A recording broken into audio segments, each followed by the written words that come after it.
They're bigger than you, it's roids. Richer than you, daddy's money. Smarter than you, they're a nerd. Looks better, they're gay.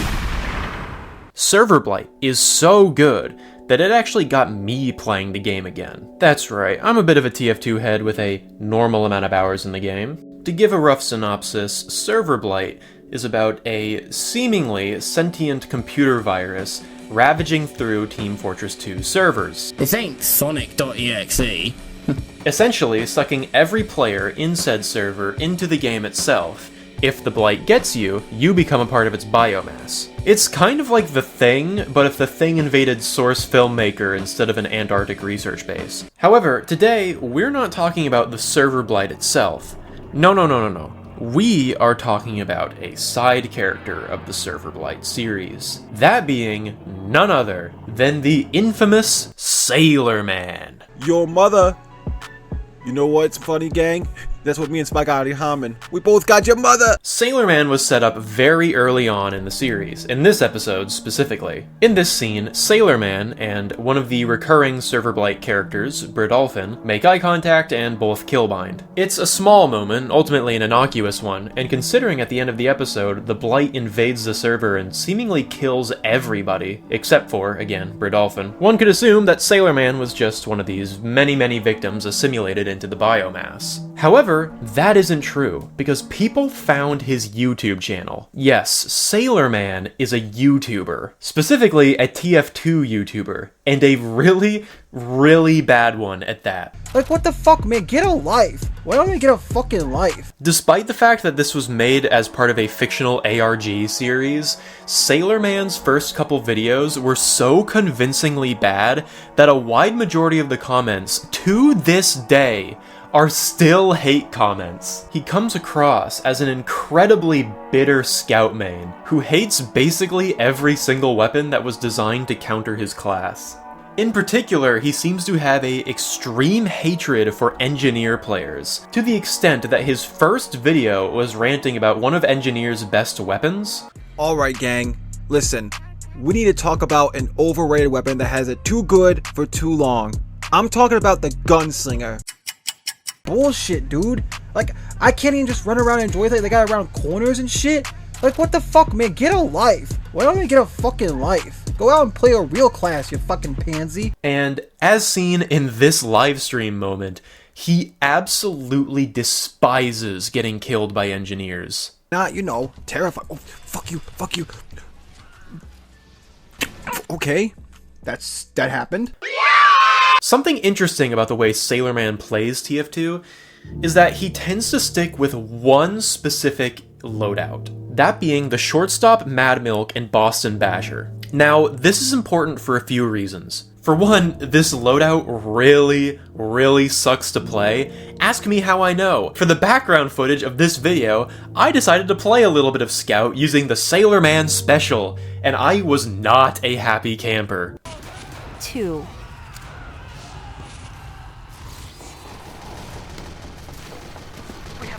The shortstop is not a fun scattergun to use.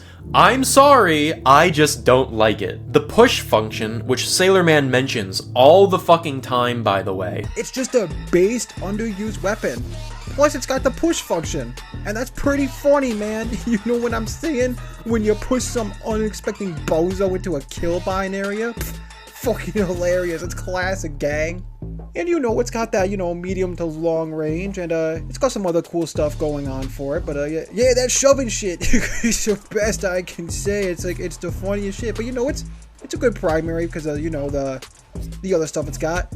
Anyway, gang, subscribe to my YouTube channel, my Patreon. Is borderline useless, especially when you consider that the Force of Nature shotgun does basically the same thing, except it automatically knocks people back just by shooting them. And also is way more fun to use. The Mad Milk is boring. And the Boston Basher is just Scout's stock melee, except it does bleed damage when you hit an enemy. But if you miss, you hit yourself and also do bleed. The Boston Basher is like fine, kind of a funny weapon to use, and you can also do some really interesting jump techniques with it. This is not foreshadowing.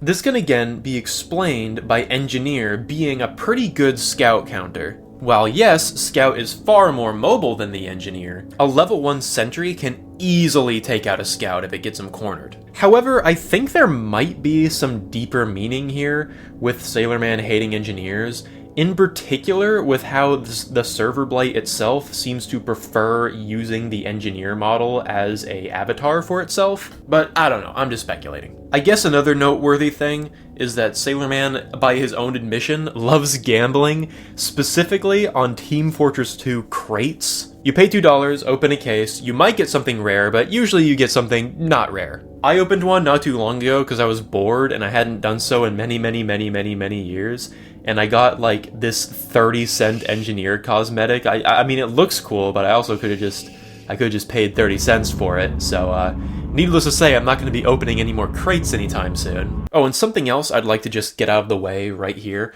Sailorman is incredibly bad at Team Fortress 2. You'll never be him. The urn. It's funny because that's what every Engie who uses the gunslinger thinks he looks like trying to be a battle Engie. Stay in your lane, little bros. Now this one isn't funny, gang. However, everything for this channel changed when he uploaded this video. From here, we see Sailorman's perspective of the Server Blight's invasion. It even has the exact same clip of him and Bradolphin both killbinding, meaning this was in the exact same lobby. Sailorman doesn't even seem to register that he can't leave the game, nor does he seem to register that he's actually in the game. That's when he hears it, and he goes to investigate.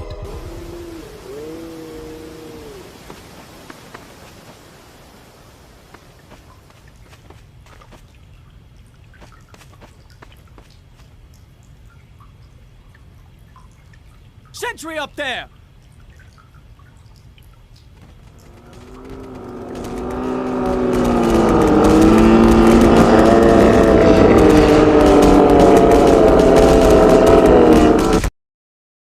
Yeah, gang, I don't really know what that was. So this clip is really weird, and not for the obvious reason. So, canonically, there's only one way to truly escape the Server Blight, and that is to kill your player model outside of the map boundaries. Because again, the Blight needs access to your body in order to assimilate you.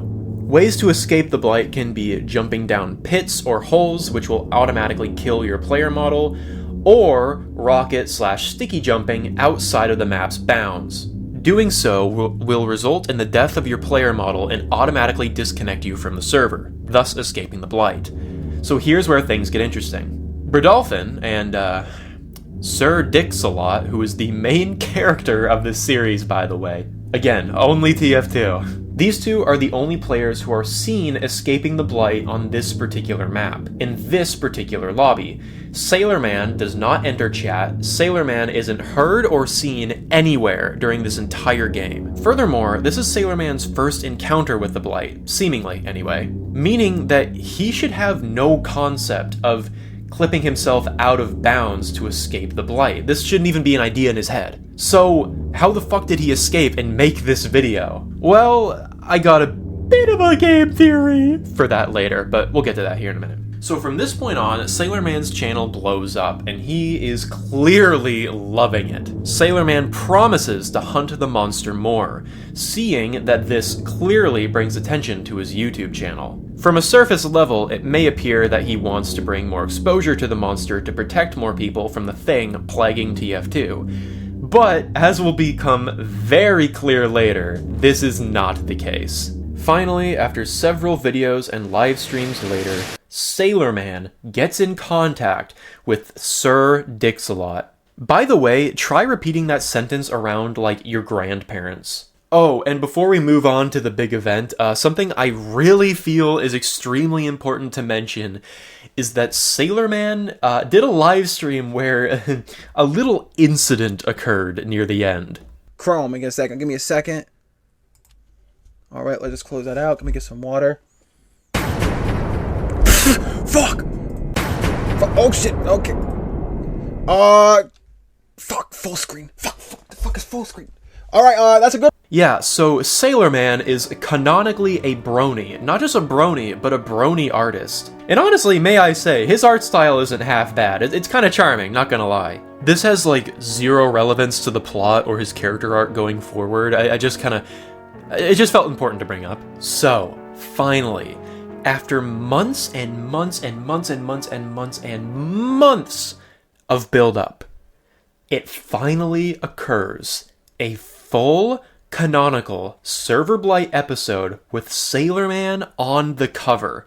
He's finally real. This episode follows Sailor Man and his posse of merry men going to defeat the SERVERBLIGHT, or at least that's what Sailor Man claims. He apparently has an inside source, which has led him to a lobby that he is 100% certain is housing the SERVERBLIGHT. Now, interestingly, he never elaborates on who this inside source is. This will feed a theory later. The episode goes about as well as you'd expect. Sailor Man is way over his head and continuously repeats that it's just a video game, clearly not understanding the gravity of what the blight does to its victims. When the blight's influence takes hold and all the players are sucked into the game world, Sailor Man just says,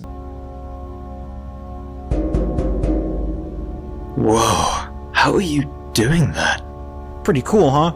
This is what happens when the game really starts to glitch out, gang. Whenever any doubt is brought to Sailor Man's methods, he retorts very manipulatively.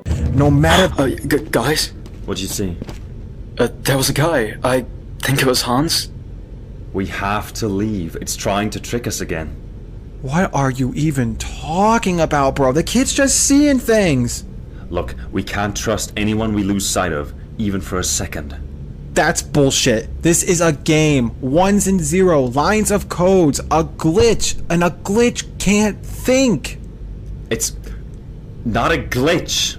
You know, dicks, you keep talking, but I think you're just waffling.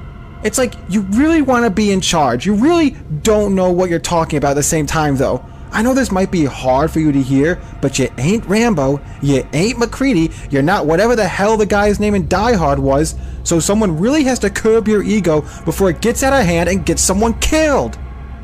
Next, you go have a look. Me? Yeah, don't you want to show this fraud how it's done?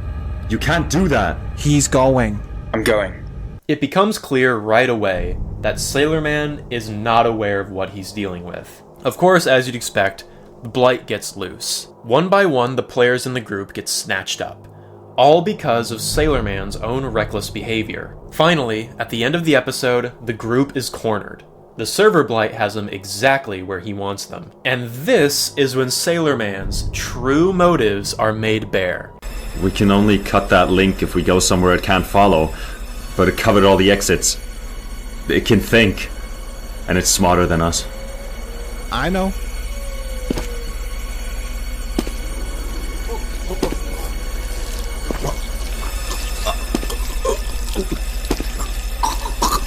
We could throw our bodies beyond the map borders, but we'd need to damage ourselves.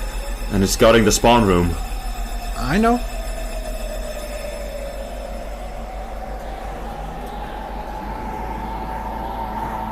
What? You knew. Of course I knew. What, did you think I wouldn't?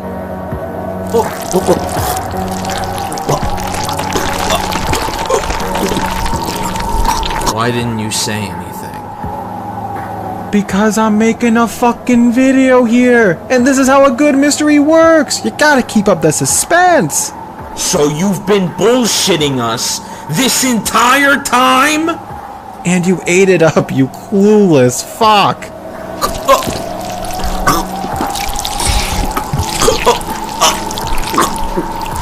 People died! No, characters have died. Characters for a YouTube video. And guess what? No one gives a shit. Because the people who make me all my money, none of them actually play this shitty game. You know that's right, right? They don't think, they don't care, they just watch. They're just along for the ride, and I fucking love them for it.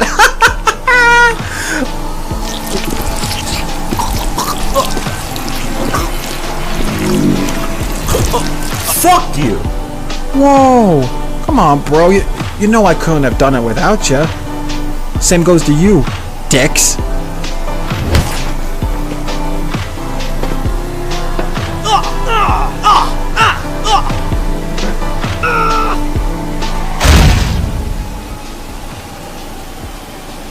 Bastard! Go after him! No. That's right. This entire time, Sailor Man was not only fully aware of how dangerous the blight was, but actively fed into it, because he wants more content for his videos. Sailor Man escapes the map by using the Boston Basher to self-damage and jump out of the map. The entire time, his specific use of this one niche loadout can all be explained. Furthermore, if we dive deeper, this might even be the reason why he's so bad at Team Fortress 2. He's not playing the game, he's waiting for the blight to spawn. In several of his videos and live streams, we can see really strange things happening in the in-game chat. Things like, "I am having so much fun," a line that the server blight uses very frequently once it's infiltrated a server. I think this entire time, Sailor Man has been tailing the blight, and has tailored his loadout specifically for getting away from it. Think about it. The gun he uses that I mentioned earlier, the shortstop, it has a push function for shoving people away from you. This could be used to get blighted players away from him easier. Or, a darker alternative is that Sailor Man uses it to push players into the blight. There are multiple moments in his videos and live streams that seem a little sus to me, kind of like he's practicing damage jumping with the Basher, which would make sense if this is essentially his lifeline for getting away from the blight. Before Dix and this sniper player I forget the name of can get assimilated, Brodolphin comes back and kills the blight. Well, I mean, he doesn't he doesn't destroy the blight, but he kills the blighted players, allowing all three to jump in the pit and escape the map, thus ending the episode and leaving Sailor Man's ultimate fate unknown. Well, I mean, he's alive. He's alive, but what happens after is unknown. Something I feel worth mentioning is that two of the items in Sailor Man's loadout do have a clear purpose. Again, the shortstop for pushing the blight away or pushing people into the blight, and the Boston Basher for escaping the blight. However, what's the Mad Milk's purpose? Brodolphin is a spy main, and something else I find very interesting is that throughout the entire episode, Brodolphin never makes his presence known until the very end after Sailor Man has escaped. The Mad Milk is a spy counter, because if thrown on a cloaked spy, it will make them briefly visible. Now on the surface, this doesn't actually mean anything. Considering Sailor Man has done multiple hunts for the blight at this point, all of which have gone wrong, considering Mad Milk is a spy counter, I'm very curious if there's some sort of animosity between these two. Again, Brodolphin, for whatever reason, felt it important to not make his presence known in the lobby until the very moment Sailor Man left. I think there is a very distinct possibility, considering Brodolphin has seen how dangerous the blight truly is, that he tried to stop Sailor Man at some point, or is keeping an active eye on him. And Sailor Man, not wanting anybody to interfere with his YouTube fame, wants to, obviously, get rid of Brodolphin and sacrifice him to the blight. At least, that's my impression of it anyway. After this, there hasn't really been much from the Sailor Man channel besides some vague announcements and the Sailor Sweep hashtag, which to be fair was done before. Personally, I think it'd be really funny if he released a YouTube response video to the allegations of him murdering people to the server blight. So then, the elephant in the room. How does Sailor Man know where the blight is going to be? Well, I think that's fairly clear. Sailor Man has made some sort of pact with it. Like I mentioned earlier during his first encounter, there is no feasible way he could have escaped. Furthermore, the blight seemed strangely hesitant to attack him, despite being literally right above him, which is honestly out of character for the thing. Therefore, I wonder, could it be aware of something like, I don't know, OBS being currently activated and recording on somebody's PC? Here's what I think happened. The server blight was about to assimilate Sailor Man. However, it detected that it was actively being recorded in that moment. The blight's primary goal is to expand, to get bigger, to assimilate more. Therefore, having itself be recorded and uploaded online actually serves a double purpose. For one, it turns it into an urban legend, drawing more people into Team Fortress 2 that it can then assimilate. And it expands its reach to the broader internet, something that I imagine it wants to do. So I believe Sailor Man was tasked with getting more victims into the Blight. Again, to draw more people into trying to find it, which will result in an obvious end. And I guess as a final point here to wrap up this video that's already too long, I actually kind of wonder if Sailor Man even understands what's going on here. In his betrayal scene, he refers to the people who died as Characters have died. Characters for a YouTube video. And guess what? No one gives a shit. And interestingly, in a short live stream he did, he vaguely discussed his friends going offline, seemingly for good. Part of me wonders, does he realize he's essentially sending people to hell? Or, alternatively, does Sailor Man view the Blight as a computer virus that is just deleting people's Steam profiles? Which, by the way, is still really fucked up morally. But it's obviously not as severe as basically committing murder. Don't get me wrong, there's a very real possibility Sailor Man understands what he's doing. This Boston Scout wannabe fuck! But it would be an interesting angle if he understands what he's doing is wrong, but doesn't understand exactly how wrong it is. And while yes, that is where Sailor Man's story ends for now, he's being set up to be a, hopefully, major antagonist in the upcoming season of Server Blight. And I really hope so. A human villain who is actively aiding the Blight is a really cool concept. Another interesting note about his character is this line, where he says, Because the people who make me all my money, none of them actually play this shitty game. You know that's right? This strikes me as very interesting. It comes across as extremely resentful towards a game that he's genuinely bad at. Like, because he could never get good, it's the game's problem. I find this little bit of writing actually really clever, because that is genuinely the archetype of at least one player in literally every single TF2 lobby I have ever been in. Something interesting I find is the contrast between Sailor Man and the other human antagonist in the series, Savior. Savior is a Christian who is manipulated by the Server Blight into thinking that it is a form of God.